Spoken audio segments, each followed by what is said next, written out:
Saourou Mbodj ñu ngi lay nuyu. ñu ngi lay fay Memba. yow bokk nga ci coalition Diomaye président yow lañ dénk itam lépp lu nga xam ne aajal na élection yi ci département bu Mbacké. Oui. Oui, évidemment. lu ñu bëgg a waxtaanee ak yow bokk na ci motion de censure bi nga xam ni président Ousmane Sonko daal dina koy brandir ni ki démb ku mayul itam dana ko teg ndax ni président de la République ak Al Aminou Lo ni ñuy doxalee jàpp na ni ab sabotage ndax dafa fekkoon ni waxtaanee woon nañ lu bari ci ressources naturelles yi waaye dafa mel ni ab soppiku da ci commencé am ban tontu ngay indi ci sunu mënee wax ni ne mel menace Ousmane Sonko yooyu. jërëjëf Memba ñu ngi lay sant di la gërëm ci laaj bi. je pense que Ousmane Sonko moment yi ñu toll il est agité dafa am peur bu surtout au niveau du département de Mbacké.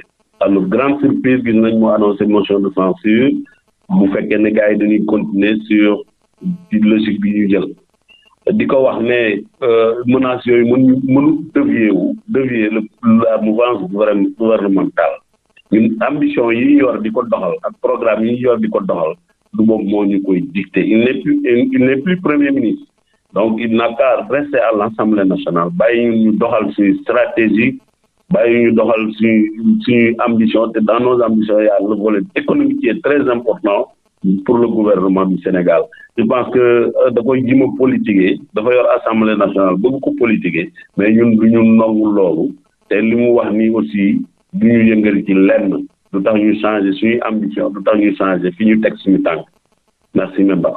waaye ci jamono jooje itam moom la mu wax leer na renégociation contrat yu bari ku mayul dana changer ba pare itam président bi nekkul ci jafe-jafe askan wi yooyu noonu itam fan lañ ko war a mën a teg Saourou. loolu du mën xam nga loolu ci jëmmi boppam moom nekk na fi 2 ans premier ministre mais dans ces 2 ans de premier ministre renégociation contrat yooyu muy wax y a aucun résultat. boo xamante ne teg na ko sur la table donc ñun dañu nekk ci gouvernement boo bi nga xam ne au lieu de parler wala au lieu ñuy nekk fi di wax dañuy jëf nous sommes à l'action nous n'avons pas le temps de répondre à chaque fois aux paroles parce que nit booy liggéey da ngay liggéey te bàyyi wax mënoo jël année 365 jours nga wax 300 jours liggéey 65 jours. Nous, heureusement pour nous, on a un président calme, un président qui est à la hauteur, qui a de la hauteur, avec son premier ministre qui est pareil. Donc, ñun li ñuy soxal mooy liggéey xool njariñu askan wi fan la nekk. ñu jëm ko. moom da koy annoncé moom il ne fait que de la politique. li muy annoncé moom la bëgg a def li ko metti mooy tout simplement loi bi nga xamante ne ñun def nañu recours conseil constitutionnel ne ko li muy def baaxul looloo ko metti. mais loolu bu ko méttee tax muy jëf dugal feneen galgal ñu ngi koy xaar foofu aussi parce que le conseil constitutionnel est toujours là même s'il fait une motion de censure mën nañ def recours au niveau du conseil constitutionnel parce que c'est l'organe qui contrôle toutes ces actions là ñun amuñ ci luñ ciy ragal ñu ngi koy xaar.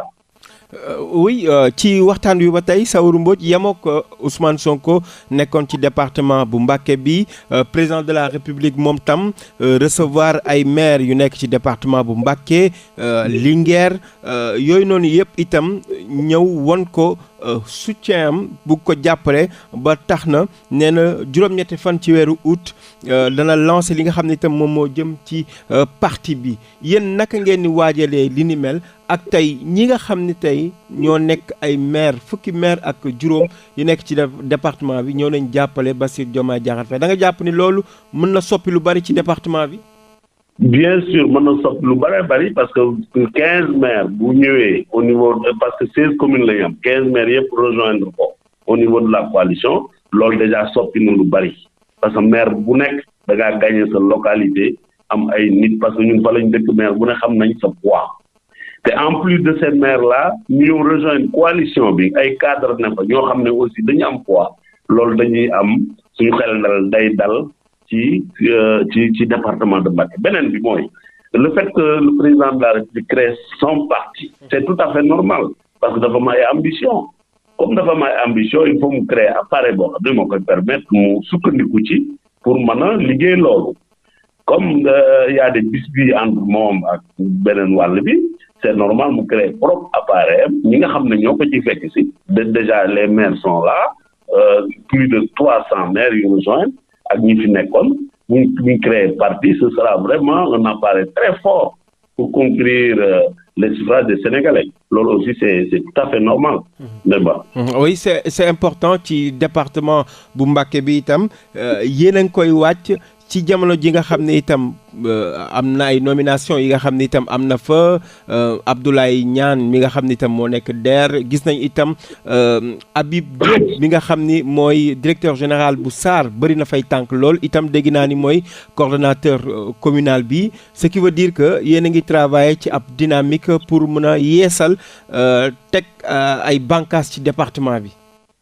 oui bien sûr même ce week-end commencé na Habib Diop ak cadre yëpp commencé nañ travailler dans ce week-end-là ce qui fait qu'aujourd'hui kàngam yooyu muy Abdoulaye Niane directeur délégué général de la DER bu nga xam ne macha allah dana ci war a mën a liggéey loo xam ne département bi dana ci gis boppam ak yeneen département yi Habibou Diop aussi directeur général de la SAR il est engagé au point que moom ak Abdoulaye Niane ak Abdoulaye Ndiaye ak yeneen force vive yi buñ dajaloo ak xam naa ne président dinañu gën a dooleel bu boobaa Mbacké comme ni ko xale yi waxee boo moytuwul gars yi danañ daw xajal Mbacké parce que. mais li Ousmane Sonko wane Mbacké itam ci 48 heures itam jarut a tiitam Saourou Mbodj. non jarul tiit parce que Ousmane Sonko bi muy déplacé il n'est pas seul il est arrivé avec une délégation fu mu jóg buy ñëw fenn.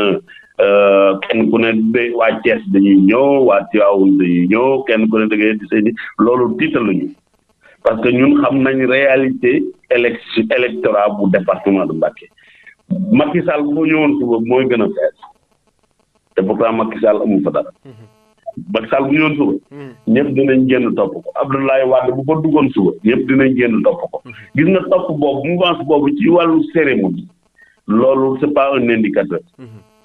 L'indicateur le plus probable mooy leader charismatique yi fa nekk bu fekkee ànduñu ak yow mënoo fa am dara.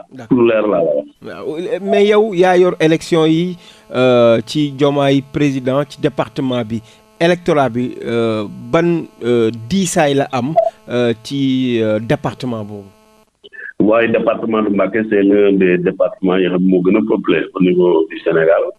donc il est ci région de Diourbel la situé mais ñun def nañ cartographie ba pare 16 communes moo fa nekk ci 16 communes yi le nombre de bureaux de vote c'est 833 le nombre d'électeurs 383 046 électeurs donc def nañ ko circonscrire tellement que dem ba classer les communes en grands électeurs ba nga xam ne on a déjà la cartographie ne serait-ce que Touba il occupe 76% de l'électorat avec 292 753 nga jël Mbacké commune il représente 11%. C'est ce qui fait qu'aujourd'hui quand tu gagnes Touba tu as gagné le département donc ñun déjà xam nañ suñuy activité fan lañ koy mëne fan nañuy jaar pour conquérir ce département là boo jëlee troisième position Sadio la il est à 2,4% de l'électorat.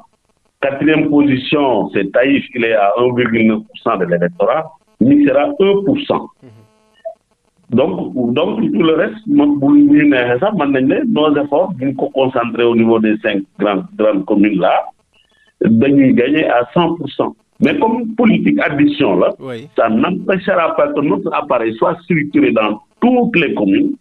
Les 16 communes et chaque structure va travailler avec tous les Sénégalais duñ xeeb kenn. D'accord.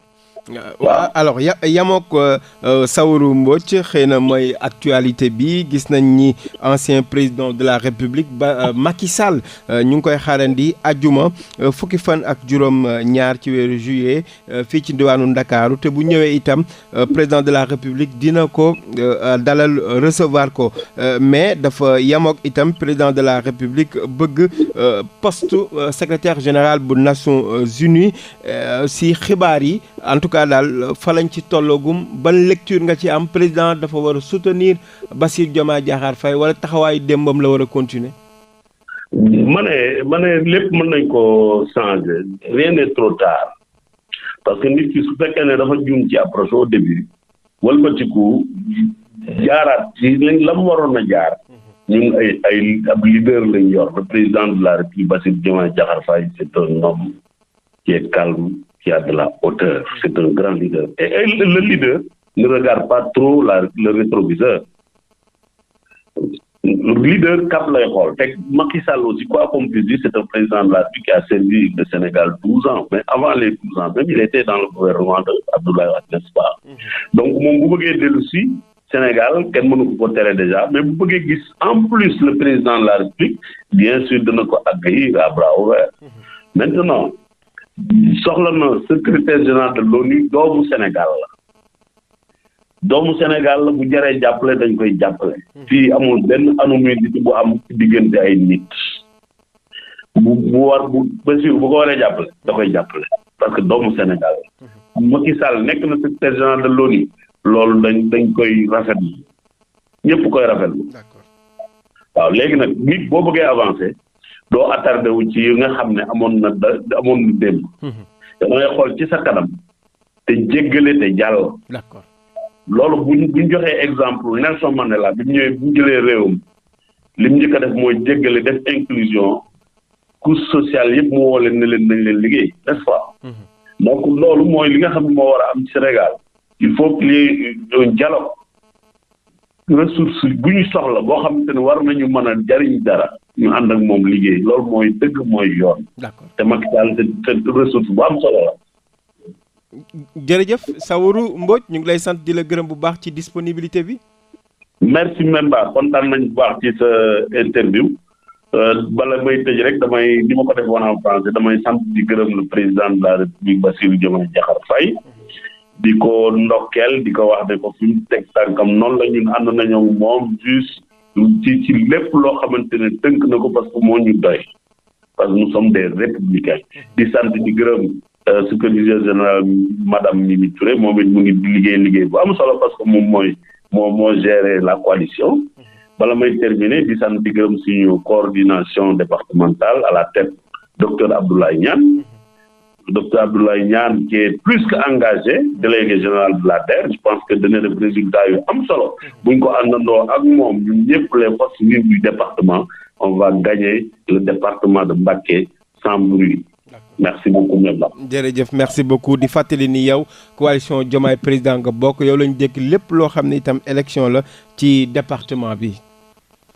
merci beaucoup Mbemba exactement man maay vice coordonnateur chargé des élections dans le département de Mbacké.